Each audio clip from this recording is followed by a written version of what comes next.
Andy Rendos, representing the state of Pennsylvania from Brockway High School, a two-time state champion. Also an 8th place finisher back in '04 against Darrion Caldwell of Rahway, New Jersey for the USA squad. Caldwell 146-4, a 3-time state champion. Rendos 144-16.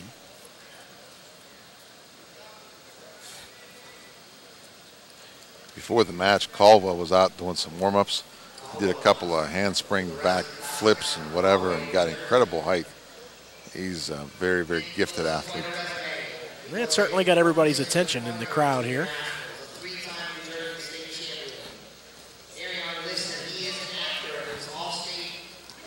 A nice quick move there by Caldwell. And kept working even though Rendos tried to slow him down. Caldwell finished it off, leads 2-0 halfway through the first.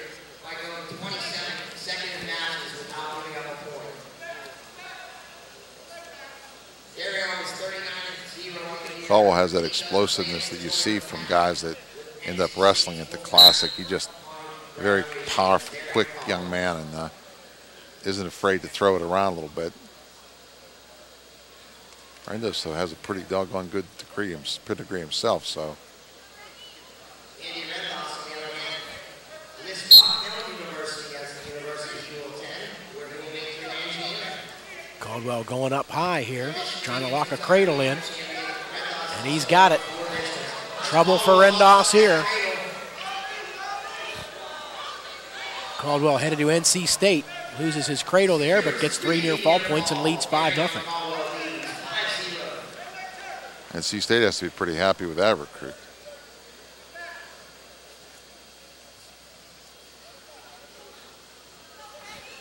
Rendos going to Bucknell. Rendos really not getting a lot of activity off the bottom, although I suspect he's afraid of the speed that he's facing right now. Period will end, and Caldwell leads 5-0 after one.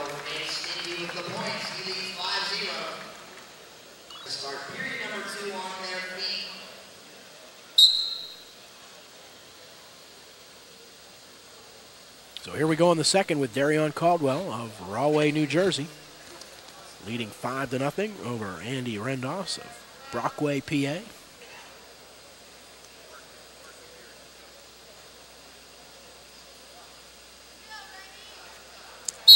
I wonder how you practice that little jump thing that Caldwell just did there to stop the shot.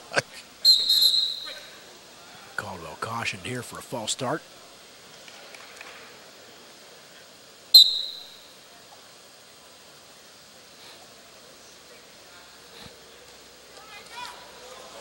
Well, not the cleanest arm drag you'll ever see, but wow, did he make it work.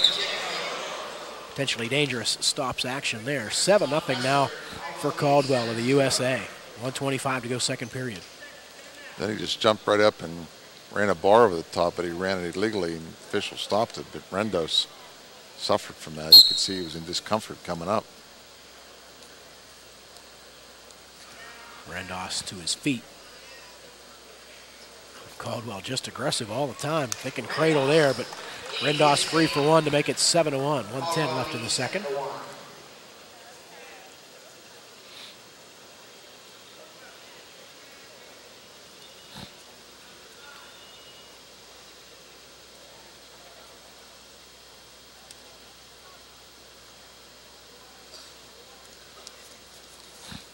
Caldwell just trying to snap Rendos down there and spin behind him, but Rendos kept turning with him.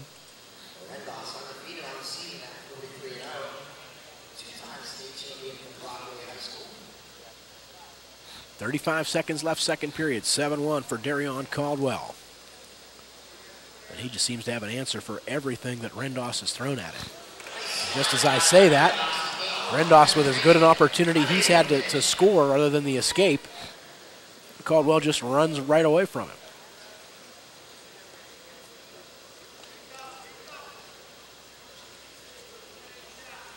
Ten seconds left second period. Another good shot by Caldwell.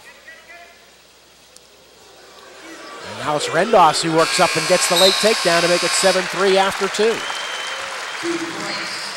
All Andy Rendos. Down 7-3. We get ready to go to the third period here with Darrion Caldwell leading Andy Rendos 7-3. And we want to welcome in Craig Nellis, the co-director of the Dapper Dan Wrestling Classic. Craig, good to see you again. Thanks, Mark. It's great to have you guys here. I appreciate your time and your talents in broadcasting this great event over to the people not only in Western Pennsylvania, but all those other good wrestling fans listening in. Boy, Caldwell has just been spectacular here. He is. You can just see the athleticism in him. You know, Andy had a nice little flurry there at the end of that second period, but you know, he certainly got a big deficit, and Caldwell just scored another takedown, so that increases his lead by 7 points, 10-3. I wanted to ask you about the Dapper Dan charities and the wrestling programs where the money that is raised here. The folks who do not know, you know, where that money goes and the good that it does in the community. Okay, yeah. Last night at our welcome dinner for all the wrestlers, the coaches, and the parents, what I like to share with them is, you know, what is the Dapper Dan Charities? How did it get started? How did it get its unique name? And really, it goes back to 1936 when there was a sports writer named Al Abrams, and he hung out at the Duquesne Club, a very prestigious club in the city of Pittsburgh, and he wrote about the sports celebrities. And since they were so finely dressed, he often referred to them in his column as Dapper Dans. And he and a friend wanted to raise some money for charity, so they thought it would be a good idea to use these sports celebrities as a platform to draw people. And his philosophy was, if we have a nice product and we have a reasonable price, people would come. And that first year, they sold 437 tickets, $5 a piece. They raised over $800 for charity. And that was the birth of a two-fisted approach that was really just using sports entertainment for charity giving. And 70 years later, the Dapper Dan Dinner is still thriving, and it's the top social sports scene in Western Pennsylvania. As you know, that Jerome Bettis is going to be the man of the year in the Dapper Dan Dinner at the end of April. So we're one of 5 events in the Dapper Dan Charities, and our event falls in a similar nature. We started 32 years ago. You know, same approach, good philosophy, by bringing in the best kids in the United States, using this as a platform to provide sports entertainment for the wrestling crazy fans of Western Pennsylvania. And the crowd comes. We've got a nice crowd here of about 3,800 people tonight. And the realities, though, are we do have a budget of expense of over $40,000. So the ticket sales alone doesn't carry us. So we need corporate sponsorships to lay the foundation so that we can run this. 34 seconds remaining here. Rendos trailing 10-4 to Darrion Caldwell, who's about to pick up another takedown here and possibly more. Boy, this guy has just been outstanding. Darrion Caldwell. Takedown puts him up 12-4 with 18 seconds left. Craig, stick around because there's some other things we want to talk about here as we come to the end of this bout, the potentially dangerous call with 14 seconds to go. Yeah.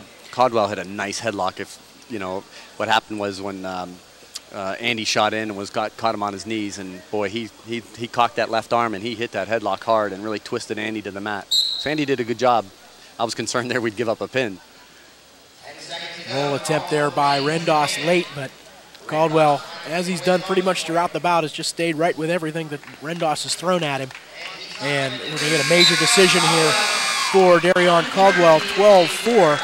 And that makes it 4 in a row now for Team USA, giving them a 13